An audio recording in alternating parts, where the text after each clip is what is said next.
Hey, it's Baz, filmmaker, dad, and the guy behind 20 Minute Gamer. Today I played Last Day of June, an indie game I knew almost nothing about. It was one of those spontaneous Steam finds. The cover art was gently peeling on the page like a forgotten photo album, and something about it just stood out. It looked like it might be a love story, and the visual style reminded me of Coraline a little, the slightly eerie stop-motion vibe. I didn't watch a trailer, I didn't read any reviews, I just dived in. So here's my take on whether it was worth 20 minutes.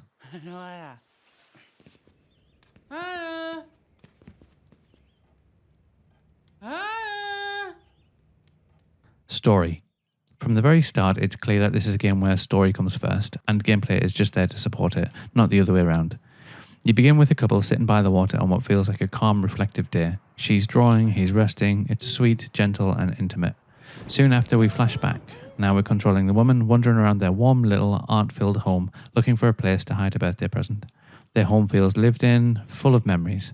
You can tell this place and that pair are central to their relationship. The attention to detail in their interactions really sells their closeness. It's not grand gestures, it's the small moments, looking at photos, giggling over drawings, choosing the perfect moment to share a gift. Then something shifts. We jump forward and suddenly we're playing as the man, alone, in a dark house. The world, once golden and vibrant, is now gloomy, blue-toned and eerily still. He's in a wheelchair, clearly grieving and struggling to go through basic motions like cooking dinner. This contrast absolutely hit me in the gut. It was giving me strong Pixar's Up vibes, that same sudden, crushing emotional weight that leaves you blinking at the screen, wondering how you ended up this sad and this fast. And then, just as you're adjusting to this quiet despair, something supernatural starts to creep in. The man starts seeing moments from the past, interactive memories, and the idea of change and what happened is gently suggested. Even though I only saw glimpses of the mechanic before my time was up, I was completely hooked. If you're in the mood for a narrative-driven experience, this one really tugs at the heart. Score, 9 out of 10. Controls.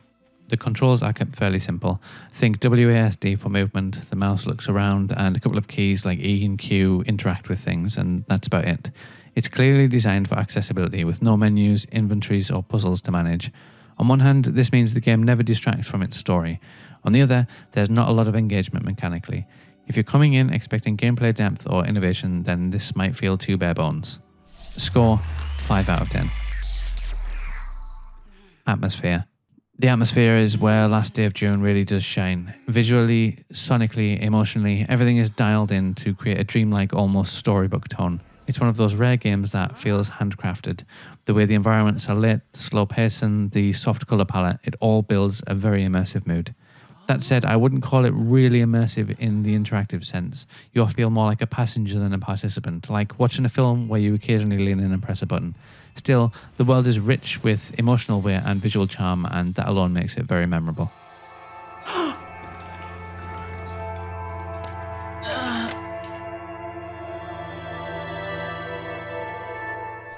Score, 7 out of 10. Music and sound. The audio design is simple but thoughtful. Characters don't speak in words, instead you get expressive grunts, sighs and murmurs that sound somewhere between Simlish and classic JRPG mumble acting. Oh. It works surprisingly well, probably because the characters themselves are stylized and not quite human. Uh-huh. The ambient sound design is functional, doors creak, leaves rustle, car crash screeches, but nothing really leans into the game's more magical aesthetic.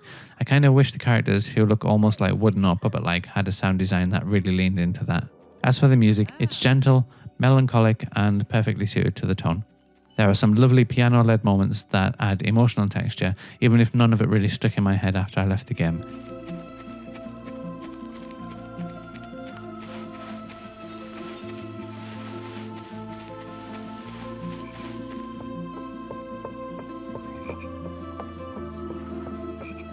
Still, it does what it needs to do, and it does it fairly well. Score, 7 out of 10. Graphics and style. This is where the game makes a really bold impression. It's visually unique, with a design that echoes Coraline or Frankenweenie, that kind of slightly spooky stop-motion feel. Everything looks handcrafted, and there's an almost painterly softness to the lighting that sells both the warmth of the past and the cold of the present. One standout touch is the depth of field effect, which creates a kind of miniature feel, like you're looking into a diorama. It's incredibly effective at guiding your eye and creating that emotional storybook look. The characters themselves are really well animated, especially in the hands and subtle movements, but I'll admit their eyeless faces creeped me out just a little bit. That might be personal taste, but it did make me wonder whether the game was going to take a darker turn. Still, the character and craftsmanship here are obvious. Score 8 out of 10. Gameplay. Here's where things are a bit divisive for me. If you're looking to play something, then you might be disappointed. This is really more of an interactive movie than a traditional game. You walk from scene to scene, sure, and you press buttons to interact and things like that, and then you kind of watch the next emotional moment unfold. There's no real puzzles, no choices, and no branching dialogue, at least not in the opening 20 minutes. The only gameplay that emerged late in the session was the ability to interact with memories through paintings or photos, and even that is just another way to watch the cutscenes. So if you're after a game to play, this is pretty flat. But if you're in the mood for something heartfelt and cinematic, and you're okay with being mostly passive, then it does work.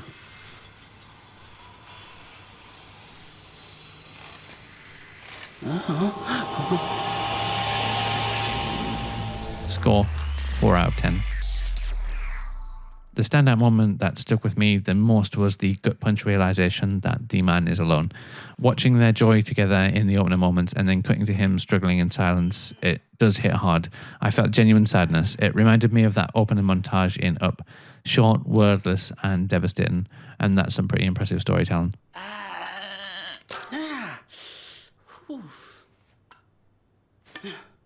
Final verdict, is this worth 20 minutes? If you're looking for a beautiful, moving little story, yes, absolutely. Last Day of June doesn't waste time setting up its world or emotional stakes. It gets right to the point. Love, loss, memory, and grief. But if you're the type who wants branching dialogue trees, puzzles, or even a basic challenge, then this probably won't scratch the itch. It's definitely a passive experience, closer to a short film than a game. And honestly, you could argue that watching a full playthrough on YouTube might hit just as hard without you having to press a single button. Still, I admire what this game sets out to do, and it's made with a lot of heart. If you're in the mood for something gentle, sad, and a little bit surreal, give it a go.